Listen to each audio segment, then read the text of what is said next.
Hi everyone, welcome back to my channel. My name is Sherie. I hope you guys are all having a fantastic day.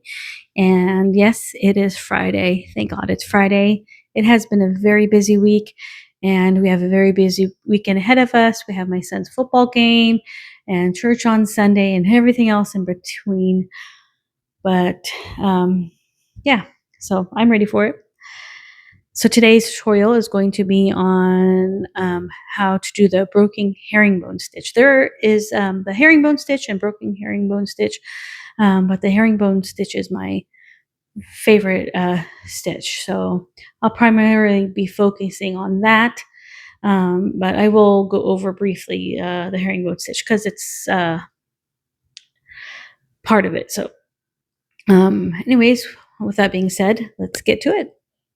Okay, so we're going to get started with the tutorial in just 1 second, but I wanted to come on real quick and show you guys the difference between the two stitches by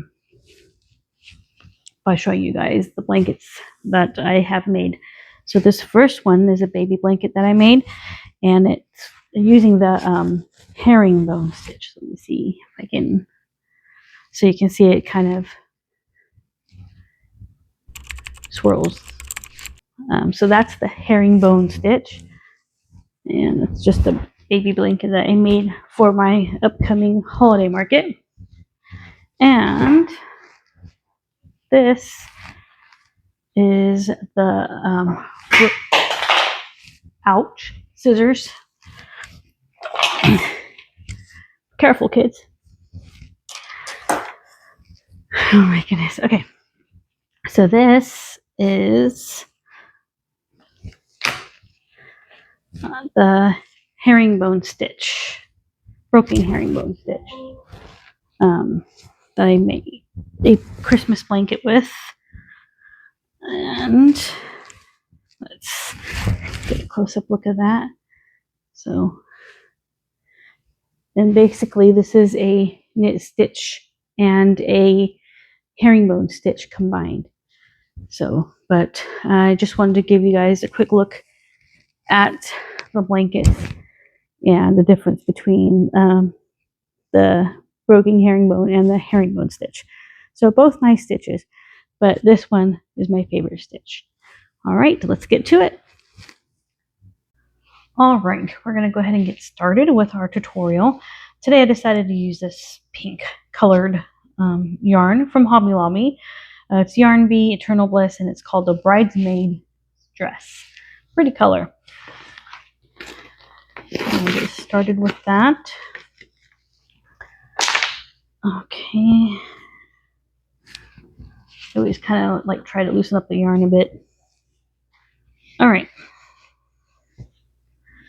So we're going to leave a little bit of a tail like we do with all of our blankets. Today I am only going to be doing a chain of 11. Yes, it's an odd number, and that's because you want to have your two ends being knit stitches, and so you want it even number in between. You'll see as we go, and then I'll go 10 up, and that way you can see the pattern of the broken herringbone stitch. I may do towards the end a couple of rows just of the herringbone stitch, so you can really kind of see the difference. So we are going to go ahead and make our slip knot. Pull through.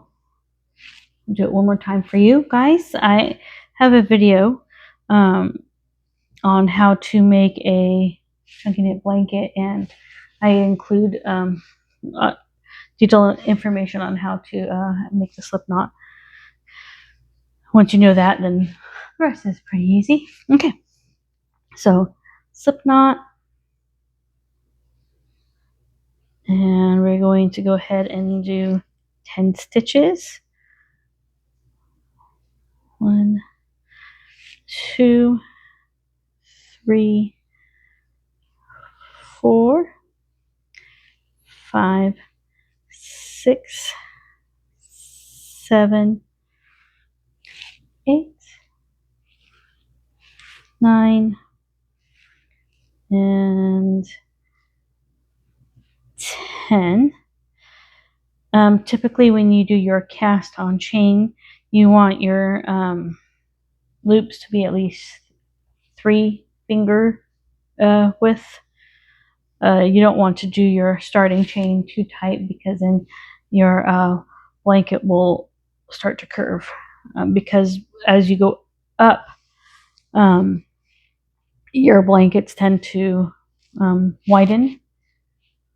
So you always want to start your beginning chain loose, and then the rest of the chains I usually do 2 fingers, a little bit tighter stitch, because these blankets really do stretch out quite a bit. So if you start off tighter, it's not too bad that way. All right, so let's make sure I got enough stitches here. 1, 2, 3, 4, 5, 6, 9, 10, 11. Okay. So first stitch becomes the first stitch of the second row. I always put the working yarn towards the direction that I'm working to. It's easier that way to grab the yarn. Some people at this point flip it over. They grab the middle humps here and pull through, which is fine. It makes a nice ending on the blanket. I like just to work with these top loops here myself. So to start off with, we're just going to do knit stitches.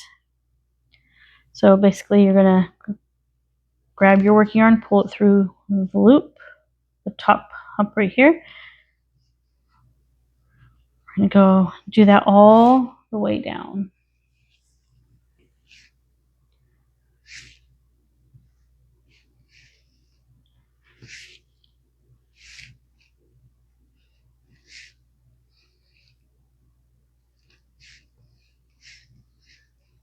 All right.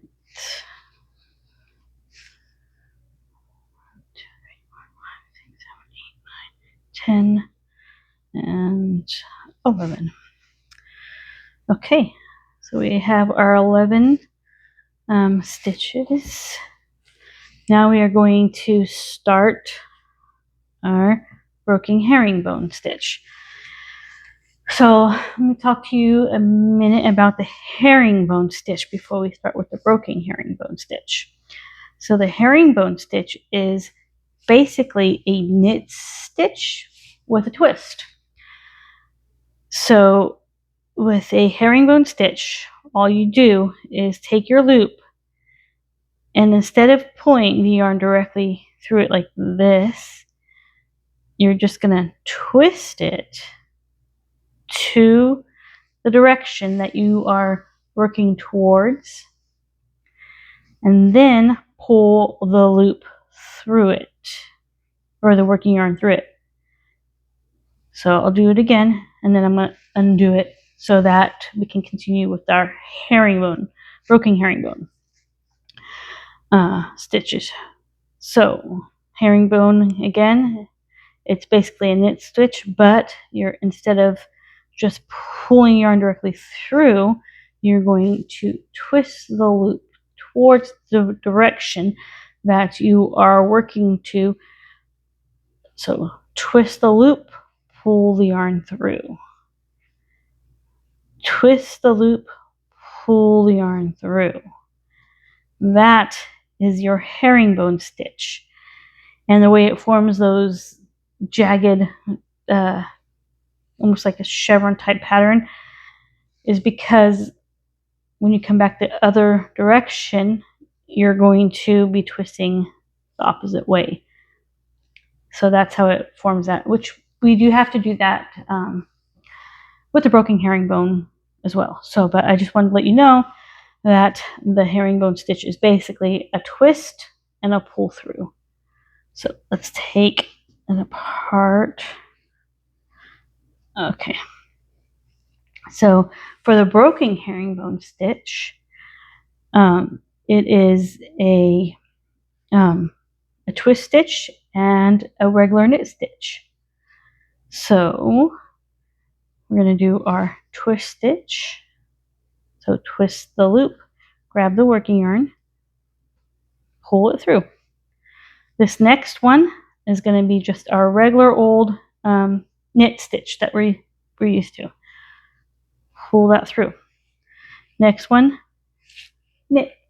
twisted knit stitch. So grab your loop, twist it towards the direction that you're working to, and pull the yarn through.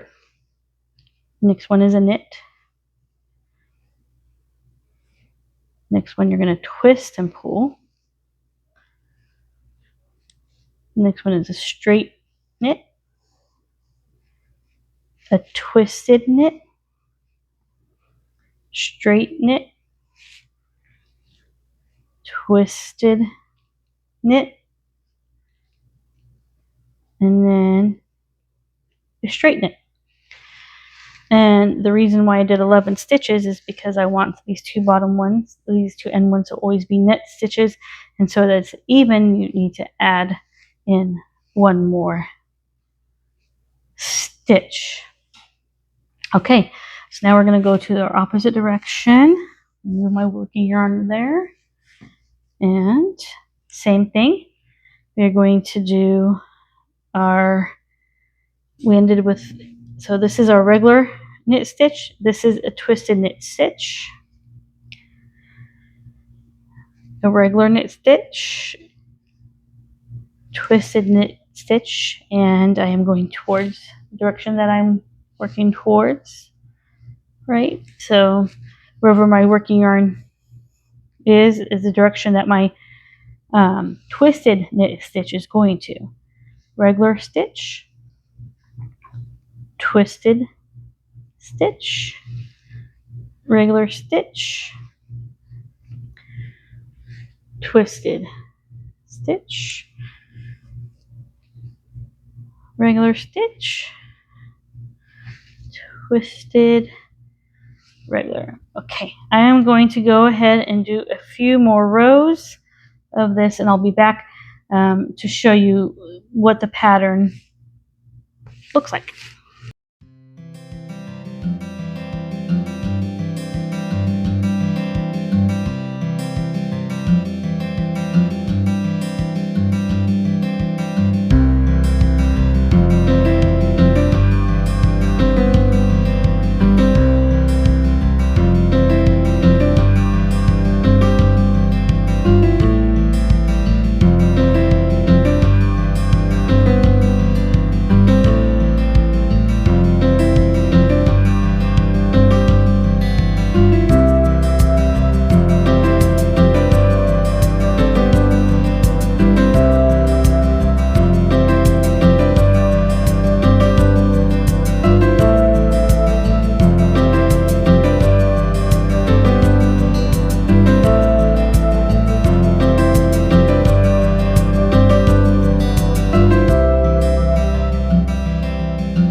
We're going to do our final row, and then I'm going to show you how to close it off, and then we'll go over the pattern.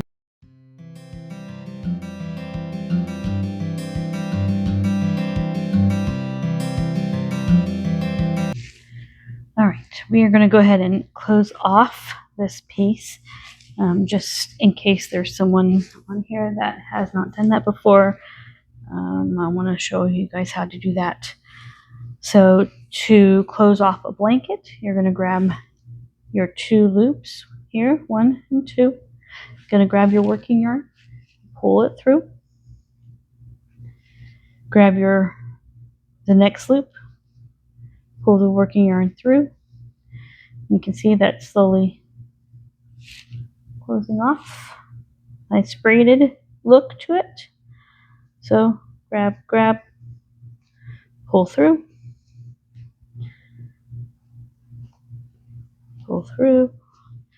grab your loop, pull through, grab your loop, pull through,